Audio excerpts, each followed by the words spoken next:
Bienvenue, welcome. Bienvenue à Parlons de tout et de rien.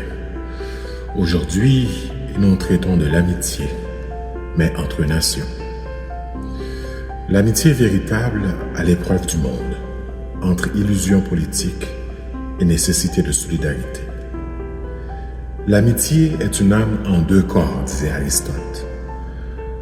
Car depuis toujours, l'amitié est perçue comme un lien sacré, un trésor rare qui transcende les aléas du temps et des circonstances. Mais à l'ère moderne, où les alliances géopolitiques se font et se défont au gré des intérêts immédiats, cette vision semble appartenir aux contes et aux idéaux philosophiques. Qui aurait cru que les États-Unis, longtemps considérés comme les garants de l'ordre occidental, voteraient aux côtés de la Russie, à l'ONU, validant de fait l'occupation de l'Ukraine? Qui aurait imaginé qu'un président américain exigerait des ressources en échange d'une protection, officialisant la transformation de la diplomatie en pur marchandage? Dans cette nouvelle ère politique, l'administration américaine actuelle façonne un monde où les rapports de force remplacent les valeurs et où les alliances se redessinent sur des bases purement transactionnelles. En parallèle, la montée des idéologies d'extrême droite sur plusieurs continents menace encore davantage la solidarité internationale, déjà affaiblie par les logiques néocoloniales et l'exploitation des ressources du Sud global. L'adage « qui trouve un ami trouve un trésor » se heurte aujourd'hui à un monde où la loyauté est devenue un luxe rare. Si dans les relations humaines, l'amitié repose sur des valeurs de sincérité et de désintéressement, la scène politique démontre que ces principes sont souvent sacrifiés sur l'autel du pragmatisme. Comme l'affirmait La Rochefoucauld, l'amitié réconcilie les cœurs, mais l'intérêt les divise. Les alliances diplomatiques autrefois revêtues d'un vernis idéologique sont désormais assumées comme des transactions. L'OTAN vacille sous des remises en question internes. L'aide internationale est réduite à sa fonction primitive de levier d'influence. Et à l'ONU, la géopolitique devient un jeu de rapports de force brutaux où les grandes puissances redéfinissent leurs priorités au détriment des petits États.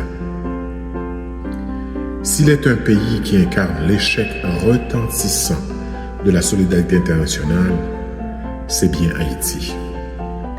Victime d'une aide internationale à double tranchant, ce petit État caribéen a été maintes fois présenté comme un protégé de la communauté internationale, alors qu'il n'a cessé d'être instrumentalisé.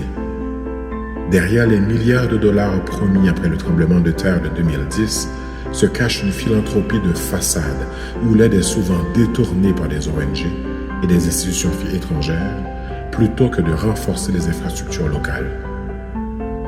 Les interventions militaires et économiques des États-Unis et de la France ont davantage servi à protéger des intérêts étrangers qu'à stabiliser le pays. Haïti est l'exemple parfait d'un pays pris au piège d'une aide internationale qui ne vise pas son autonomie, mais sa dépendance. Comme l'a dit Frantz Fanon, chaque génération doit, dans une relative opacité, découvrir sa mission, la remplir ou la trahir. Pour Haïti, cette mission reste de briser l'emprise de cette fausse solidarité et de construire un avenir affranchi des influences extérieures prédatrices.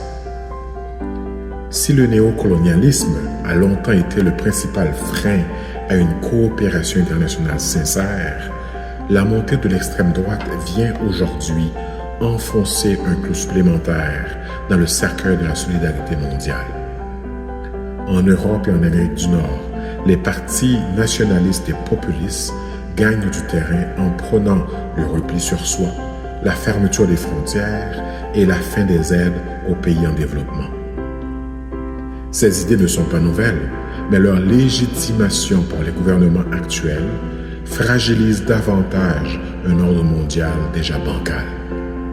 En France, en Italie, en Allemagne et même au Canada, les discours xénophobes ne sont plus marginalisés, mais deviennent une doctrine politique assumée. Aux États-Unis, l'administration actuelle oscille entre isolationnisme et interventionnisme opportuniste, rendant les engagements internationaux encore plus imprévisibles. L'aide internationale, autrefois un levier d'influence politique, économique, est désormais remise en question sous prétexte de priorité nationale, tandis que les pays du Sud global sont accusés de vouloir profiter du système. En réalité, ces discours masquent une réaffirmation des logiques impérialistes où les ressources des pays pauvres restent convoitées sans qu'aucune véritable coopération ne soit envisagée. Face à cette fragmentation croissante, comment reconstruire une véritable solidarité mondiale? Il faut rester positif malgré tout. Doit-on attendre une catastrophe planétaire, une crise environnementale majeure, ou même, comme le suggérait Reagan, une menace extraterrestre pour enfin transcender nos divisions? Je me demande parfois à quel point nos différences mondiales disparaîtraient rapidement si nous faisions face à une menace extraterrestre venue de l'extérieur de ce monde, disait Ronald Reagan dans son discours aux Nations Unies en 1987. Faut-il un électrochoc global pour cesser de jouer à la guerre des intérêts et enfin bâtir une coopération sincère? Le défi est immense. Pourtant, comme le disait Aimé Césaire, une civilisation qui s'avère incapable de résoudre les problèmes que suscite son fonctionnement est une civilisation décadente. Plutôt que de s'accrocher à des modèles de domination et d'exploitation, il est temps d'imaginer une autre forme de coopération mondiale. Une solidarité non pas dictée par la peur d'un ennemi commun, mais par la prise de conscience d'un destin partagé. Comprend l'interdépendance réelle des nations, le climat, les pandémies, les ressources naturelles, la cybersécurité. Aucune superpuissance ne peut survivre seule.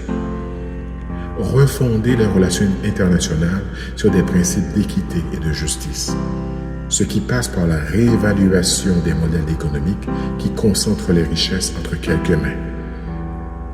Revaloriser l'amitié et l'engagement sincère, tant au niveau interpersonnel que géopolitique, car la force d'une alliance ne réside pas dans sa capacité à exploiter, mais à construire ensemble. C'est Nelson Mandela qui disait qu'aucune nation ne peut s'élever au-dessus des autres en piétinant les plus faibles. Aujourd'hui, la montée des idées nationalistes, combinée à un néocolonialisme persistant, donne l'impression que l'humanité ou un pan de l'humanité se referme sur elle-même, au lieu d'avancer. Mais ce repli ne pourra qu'aggraver les fractures et nous conduire à un monde où la loi du plus fort remplacera définitivement toute notion de coopération. L'urgence n'est pas de savoir quelle nouvelle provocation animera le cycle médiatique de demain, mais comment retrouver une solidarité durable dans un monde de plus en plus fracturé. Nous avons parlé de tout et de rien. N'oubliez pas de vous abonner.